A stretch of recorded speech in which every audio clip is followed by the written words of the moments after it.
चौहान वंश की मुद्रा नीति और आर्थिक विस्तार। चौहान वंश की शक्ति केवल उनकी वीरता और प्रशासनिक दक्षता तक सीमित नहीं थी। उनके शासन की स्थायित्व और प्रभावशीलता में मुद्रा नीति और आर्थिक विस्तार का विशेष महत्व था। आर्थिक दृष्टि से मजबूत राज्य ही राजनीतिक और सैन्य दृष्टि से सक्षम हो सकता था। चौहान शासकों ने इस तथ्य को भलीभांति समझा और अपने शासन में मुद्रा और व्यापारिक नीति को प्रभावी बनाया। मुद्राओं का महत्व। चौहान साम्राज्य में मुद्राएं केवल लेन देन का माध्यम नहीं थी। 1. राजनीतिक शक्ति का प्रतीक। सिक्कों पर राजा का नाम और उपाधियां अंकित होती थी, जिससे सत्ता का प्रतीक स्थापित होता। 2. धार्मिक और सांस्कृतिक संदेश। सिक्कों पर देवता, सूर्य, चंद्र और धार्मिक प्रतीक अंकित किए जाते थे। 3. अंतरराज्यीय मान्यता। पड़ोसी राज्यों और विदेशी व्यापारियों के लिए चौहान सिक्के स्वीकार्य थे। 4. आर्थिक स्थायित्व। मुद्रा नीति से कर संग्रह, व्यापार और सैन्य व्यय संतुलित रहता। सिक्का प्रणाली। चौहान वंश ने विभिन्न प्रकार के सिक्कों का प्रयोग किया। चांदी के सिक्के दैनिक व्यापार और कर वसूलने में। तांबे के सिक्के छोटे मूल्य के लेन देन और स्थानीय बाजारों में। सोने के सिक्के विशेष अवसर और अंतरराष्ट्रीय व्यापार में। सिक्कों की नक्काशी और अंकन कलात्मक और सटीक था। इसमें राजा का नाम, उपाधियां, धार्मिक प्रतीक और कभी कभी युद्धों की स्मृति अंकित होती थी। मुद्रा और व्यापारिक नीति का सामंजस्य। चौहान वंश की आर्थिक स्थायित्व में मुद्रा नीति और व्यापारिक नीति का गहरा संबंध था। स्थानीय व्यापार। शहरों और गांवों में तांबे और चांदी के सिक्के व्यापक रूप से प्रयोग होते थे। अंतरराज्यीय व्यापार। दिल्ली, गुजरात, मालवा और मध्य एशिया तक चौहान मुद्रा की मान्यता थी। कर प्रणाली। कृषि, व्यापार और विशेष वस्तुओं पर कर संग्रह। यह नीति राज्य की समृद्धि और आर्थिक शक्ति का आधार बनी। अंतरराष्ट्रीय आर्थिक संबंध। चौहान साम्राज्य ने व्यापारिक दृष्टि से विदेशों के साथ गहरे संबंध बनाए। मध्य एशिया और अरब व्यापार। मसाले, घोड़े, रेशम और धातु का व्यापार। सुरक्षित व्यापार मार्ग। सैन्य और प्रशासनिक सुरक्षा के कारण विदेशी व्यापारी निवेश और व्यापार करते थे। विदेशी मुद्रा और आदान प्रदान। चौहान मुद्रा का विदेशी व्यापार में उपयोग। सिक्का नीति का सामाजिक और सांस्कृतिक प्रभाव। सिक्का केवल आर्थिक माध्यम नहीं था। सामाजिक प्रतिष्ठा। मुद्रा से समाज में विश्वास और स्थायित्व। सांस्कृतिक संदेश। सिक्कों पर अंकित धार्मिक और सांस्कृतिक प्रतीक। व्यापार और समाज का मेल। मुद्रा ने सामाजिक और आर्थिक संगठन में सहयोग बढ़ाया। राजस्व और आर्थिक प्रबंधन। चौहान साम्राज्य की आय मुख्यतः कृषि, व्यापार और कर प्रणाली से थी। 1. कृषि कर उत्पादन के आधार पर। 2. व्यापार कर नगरों और व्यापार मार्गों पर। 3. विशेष कर नमक, घोड़े और अन्य महत्वपूर्ण वस्तुओं पर। राजस्व का उपयोग सैन्य, प्रशासनिक और सांस्कृतिक गतिविधियों के लिए किया जाता। वित्तीय प्रबंधन। राज्य की स्थायित्व और समृद्धि सुनिश्चित करता। आर्थिक नीति का दीर्घकालिक प्रभाव। चौहान वंश की आर्थिक और मुद्रा नीति ने साम्राज्य की स्थायित्व सुनिश्चित की। आर्थिक मजबूती। युद्ध और आक्रमण में सैन्य खर्च का समर्थन। व्यापारिक समृद्धि। स्थानीय और अंतरराज्यीय व्यापार में सुविधा। सामाजिक स्थायित्व। कर प्रणाली और मुद्रा नीति से संतुलित समाज। निष्कर्ष। चौहान वंश की मुद्रा और आर्थिक नीति ने उन्हें केवल सैन्य और राजनीतिक दृष्टि से ही नहीं, बल्कि आर्थिक दृष्टि से भी मजबूत बनाया। सिक्का प्रणाली, मुद्रा नीति और अंतरराज्यीय व्यापार ने चौहान साम्राज्य को आर्थिक समृद्धि, राजनीतिक शक्ति और सांस्कृतिक प्रतिष्ठा प्रदान की। यह नीति स्पष्ट रूप से दर्शाती है कि चौहान शासक केवल युद्ध के शासक नहीं, बल्कि आर्थिक और सांस्कृतिक दृष्टि से भी दूरदर्शी और सक्षम थे। चौहान वंश और विदेशी यात्रियों के दृष्टिकोण। चौहान वंश का इतिहास केवल भारतीय स्रोतों में ही नहीं, बल्कि विदेशियों और इतिहासकारों की रचनाओं में भी उल्लेखनीय रूप से मिलता है। विदेशी यात्रियों और इतिहासकारों ने चौहान साम्राज्य के सैन्य कौशल, प्रशासनिक दक्षता, आर्थिक समृद्धि और सांस्कृतिक वैभव का विस्तृत वर्णन किया। उनके दृष्टिकोण से हम चौहान वंश की वास्तविक स्थिति और साम्राज्य की सामाजिक राजनीतिक संरचना का गहराई से अवलोकन कर सकते हैं। विदेशी यात्रियों का महत्व। विदेशी यात्रियों का विवरण विशेष रूप से इसलिए महत्वपूर्ण है क्योंकि ये स्रोत स्वतंत्र और निष्पक्ष दृष्टिकोण प्रदान करते हैं। वे केवल राजशाही और युद्ध का वर्णन नहीं करते, बल्कि समाज, संस्कृति, व्यापार और प्रशासन का भी उल्लेख करते हैं। अल बरूनी और चौहान साम्राज्य।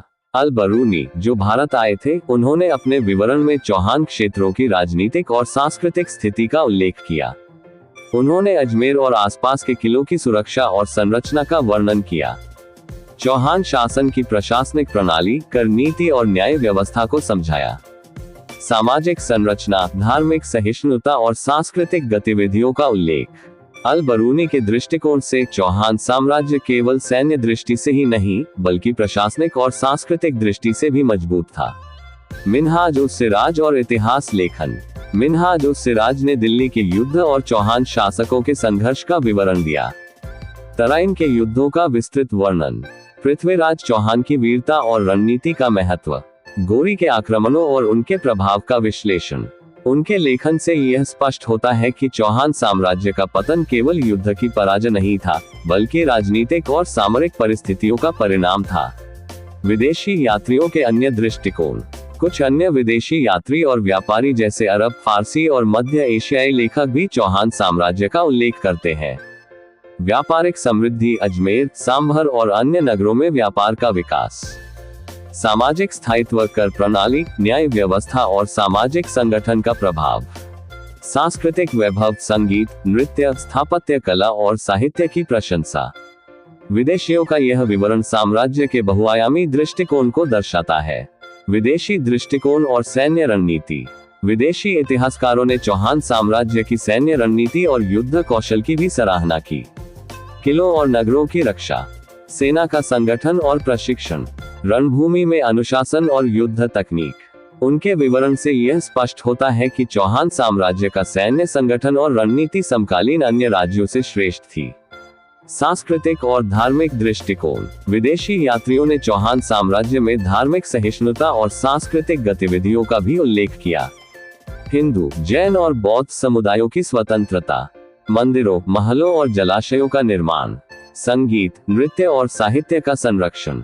यह दर्शाता है कि चौहान साम्राज्य केवल युद्ध और प्रशासन का केंद्र नहीं, बल्कि संस्कृति और धर्म का भी प्रमुख केंद्र था। विदेशी दृष्टिकोण का महत्व। विदेशियों के दृष्टिकोण से हमें निम्नलिखित जानकारी मिलती है। 1. राजनीतिक और सैन्य स्थिति, साम्राज्य की ताकत और कमजोरी।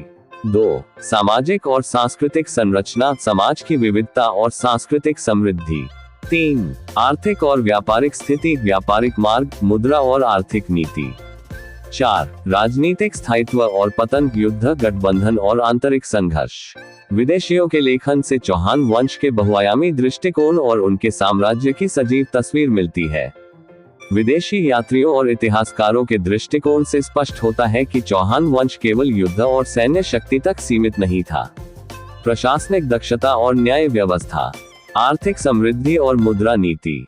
सांस्कृतिक वैभव और धार्मिक सहिष्णुता। सैन्य रणनीति और रणभूमि कौशल।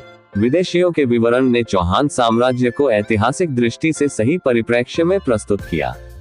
ये स्पष्ट करता है कि चौहान साम्राज्य का प्रभाव केवल भारत में ही नहीं, बल्कि अंतर्राष्ट्रीय दृष्टि से भी महत्वपूर्ण था। चौहान वंश के युद्ध और विजय पराजय। चौहान वंश का इतिहास वीरता, युद्ध नीति और रणभूमि पर उपलब्धियों से भरा है। उनका साम्राज्य केवल प्रशासन और संस्कृति तक सीमित नहीं था, बल्कि उनकी सैन्य शक्ति ने उन्हें उत्तर भारत में प्रमुख शक्ति के रूप में स्थापित किया। इस भाग में हम उनके आंतरिक और बाहरी युद्धों, विजय और पराजय की गाथाओं का विस्तार पूर्वक वर्णन करेंगे। तराइन के युद्ध। चौहान वंश का सबसे महत्वपूर्ण और प्रसिद्ध युद्ध था तराइन का युद्ध। 1. प्रथम तराइन युद्ध 1191। मोहम्मद गोरी के आक्रमण का प्रतिकार। पृथ्वीराज चौहान ने अपनी रणनीति और सैन्य कौशल से गोरी की सेना को परास्त किया। यह युद्ध चौहान साम्राज्य की सैन्य क्षमता और वीरता का प्रतीक बना। 2. द्वितीय तराइन युद्ध 1192। निर्णायक युद्ध। मोहम्मद गोरी की सेना ने रणनीति और घातक हमले से पृथ्वीराज चौहान को पराजित किया। इस पराजय ने दिल्ली और उत्तरी भारत में राजनीतिक नियंत्रण बदल दिया। चौहान साम्राज्य का उत्तर भारतीय प्रभाव कमजोर हुआ, लेकिन उनकी वीरता अमर बनी। अन्य आंतरिक युद्ध और संघर्ष। चौहान साम्राज्य में केवल बाहरी आक्रमण नहीं, बल्कि आंतरिक संघर्ष भी हुए। उत्तराधिकार संघर्ष। पृथ्वीराज के उत्तराधिकारी के लिए दरबार और प्रांतीय शासकों में मतभेद। प्रांतीय विद्रोह। स्थानीय रियासतों और शासकों ने अपनी स्वतंत्रता के लिए विद्रोह किया। सैन्य गुटों का संघर्ष, सेना के विभिन्न हिस्सों के बीच शक्ति और नियंत्रण के लिए संघर्ष। इन आंतरिक युद्धों ने चौहान साम्राज्य की केंद्रीय शक्ति को कमजोर किया। बाहरी युद्ध और सामरिक चुनौतियां। चौहान साम्राज्य ने कई बाहरी आक्रमणों का सामना किया। गोरे के आक्रमण दिल्ली और उत्तर भारत में सत्ता के लिए, मध्य एशियाई और पड़ोसी राज्यों के आक्रमण व्यापारिक मार्ग और सीमावर्ती क्षेत्रों के लिए। सैन्य गठबंधनों का महत्व। कई बार चौहान वंश ने पड़ोसी राज्यों के साथ मिलकर आक्रमणों का सामना किया। युद्ध रणनीति और सैन्य संगठन। चौहान वंश की सैन्य रणनीति और संगठन अद्वितीय था। किले और गढ़बंदी, रणथंभौर, अजमेर और अन्य किलों की मजबूत रक्षा। सैनिक वर्ग प्रशिक्षित और अनुशासित राजपूत योद्धा। रणनीति, घातक हमले, घुड़सवार सेना और मैदान पर अनुशासन। इन तत्वों ने चौहान साम्राज्य को कई आक्रमणों में प्रतिरोध करने में सक्षम बनाया। युद्ध का सामाजिक और सांस्कृतिक प्रभाव। युद्ध केवल सैन्य घटना नहीं थी, बल्कि इसका समाज और संस्कृति पर भी प्रभाव पड़ा। सामाजिक एकता। युद्धों में समाज के विभिन्न वर्गों का सहयोग। धार्मिक और सांस्कृतिक संरक्षण। युद्ध के बावजूद मंदिरों, किलों और सांस्कृतिक केंद्रों का संरक्षण। साहित्य और वीरता का संवर्धन। युद्ध की गाथाएं कविता और ग्रंथों में दर्ज हुई। विजय और पराजय का विश्लेषण। चौहान वंश की विजय और पराजय केवल सैन्य दृष्टि से नहीं, बल्कि राजनीतिक और रणनीतिक दृष्टि से महत्वपूर्ण थी। 1. विजय, प्रथम तराइन युद्ध और अन्य आंतरिक युद्धों में सफलता। 2. पराजय, द्वितीय तराइन युद्ध और गोरी के आक्रमण। 3. रणनीतिक परिणाम, पराजय के बाद राजनीतिक नियंत्रण का सीमित होना। 4. दीर्घकालिक प्रभाव, सांस्कृतिक और साहित्यिक विरासत का अमिट प्रभाव। चौहान वंश के युद्ध और विजय पराजय ने उन्हें भारतीय इतिहास में वीरता और रणनीति का प्रतीक बनाया। सैन्य शक्ति और रणनीति। राजनीतिक और प्रशासनिक कौशल। समाज और संस्कृति पर दीर्घकालिक प्रभाव। चौहान साम्राज्य का युद्धकाल और विजय पराजय की गाथाएं आज भी वीरता, बलिदान और नेतृत्व का उदाहरण है। चौहान वंश की संपूर्ण विरासत और ऐतिहासिक महत्व। चौहान वंश का इतिहास वीरता, प्रशासनिक कौशल, सांस्कृतिक वैभव और सामाजिक संगठन का अद्वितीय मिश्रण है। उनके शासक केवल युद्ध के नायक नहीं थे, बल्कि वे समाज, धर्म, संस्कृति और कला के संरक्षक भी थे। इस अंतिम भाग में हम उनके समग्र योगदान, ऐतिहासिक महत्व और भारतीय सभ्यता में उनके अमिट प्रभाव को विस्तार से देखेंगे। सैन्य और राजनीतिक योगदान। चौहान वंश ने उत्तर भारत में अपनी सैन्य क्षमता और राजनीतिक नेतृत्व से साम्राज्य की स्थायित्व सुनिश्चित की। रणभूमि की वीरता। पृथ्वीराज चौहान जैसे शासकों ने तराइन के युद्धों में अपने कौशल और साहस का परिचय दिया। सैन्य संगठन। किलों, गढ़बंदी और प्रशिक्षित सैनिकों ने आक्रमणों के दौरान साम्राज्य की रक्षा की। राजनीतिक रणनीति। वैवाहिक गठबंधन, संधि और प्रशासनिक दक्षता ने राजनीतिक स्थायित्व बनाए रखा। चौहान साम्राज्य की सैन्य और राजनीतिक शक्ति ने उत्तर भारत के इतिहास को दिशा दी और उनके शौर्य की गाथाएं सदियों तक याद रखी गई। सांस्कृतिक और साहित्यिक योगदान। चौहान वंश ने कला, संगीत, नृत्य और साहित्य का संरक्षण कर भारतीय संस्कृति को समृद्ध किया। साहित्य। पृथ्वीराज रासो जैसे महाकाव्य ने वीरता और नायकत्व की गाथाओं को अमर किया। संगीत और नृत्य। दरबारों और मंदिरों में कला का संरक्षण। स्थापत्य कला। रणथंभौर और अजमेर के किले, महल, मंदिर और जलाशय उनकी स्थापत्य दृष्टि के उदाहरण। सांस्कृतिक योगदान ने केवल राज्य की भव्यता नहीं बढ़ाई, बल्कि समाज में कला, शिक्षा और नैतिक मूल्यों का प्रसार किया। आर्थिक और प्रशासनिक योगदान। चौहान वंश की आर्थिक नीति और प्रशासनिक संगठन अत्यंत प्रभावी था। मुद्रा नीति। चांदी, तांबे और सोने के सिक्के व्यापार और कर प्रणाली में संतुलन बनाए। वित्तीय प्रबंधन। राजस्व का उपयोग सैन्य, प्रशासनिक और सांस्कृतिक गतिविधियों में। प्रशासनिक संगठन। केंद्रीकृत प्रशासन, न्याय व्यवस्था और प्रांतीय अधिकारियों का सुव्यवस्थित ढांचा। इस नीति ने चौहान साम्राज्य को आर्थिक दृष्टि से मजबूत बनाया और उनके राज्य को स्थायित्व प्रदान किया। सामाजिक और धार्मिक योगदान। चौहान शासकों ने समाज में स्थायित्व और सहिष्णुता बनाए रखने के लिए कई उपाय किए। सामाजिक संगठन। राजपूत, कृषक, व्यापारी और विद्वान वर्ग की भूमिका स्पष्ट और संगठित। धार्मिक सहिष्णुता। हिंदू, जैन और बौद्ध धर्मों के अनुयायियों को स्वतंत्रता। शिक्षा और संस्कृति का संरक्षण। मठ, मंदिर और विद्यालय। सामाजिक और धार्मिक दृष्टि से चौहान वंश ने एक न्यायसंगत, समृद्ध और स्थिर समाज का निर्माण किया। विदेशी दृष्टिकोण और ऐतिहासिक महत्व। विदेशी यात्रियों और इतिहासकारों ने चौहान साम्राज्य का स्वतंत्र और निष्पक्ष दृष्टिकोण प्रस्तुत किया। सैन्य और राजनीतिक स्थिति, युद्ध और रणनीति में श्रेष्ठता। सांस्कृतिक और सामाजिक दृष्टि, कला, संगीत, धर्म और प्रशासन का संरक्षण। आर्थिक और व्यापारिक दृष्टि, मुद्रा नीति और अंतर्राज्यीय व्यापार। विदेशियों के दृष्टिकोण से भी चौहान वंश भारतीय इतिहास में विशेष महत्व रखता है। चौहान साम्राज्य का पतन और दीर्घकालिक प्रभाव। तराइन के द्वितीय युद्ध में मोहम्मद गोरी के हाथों पराजय ने राजनीतिक पतन सुनिश्चित किया, लेकिन चौहान वंश की विरासत आज भी अमिट है।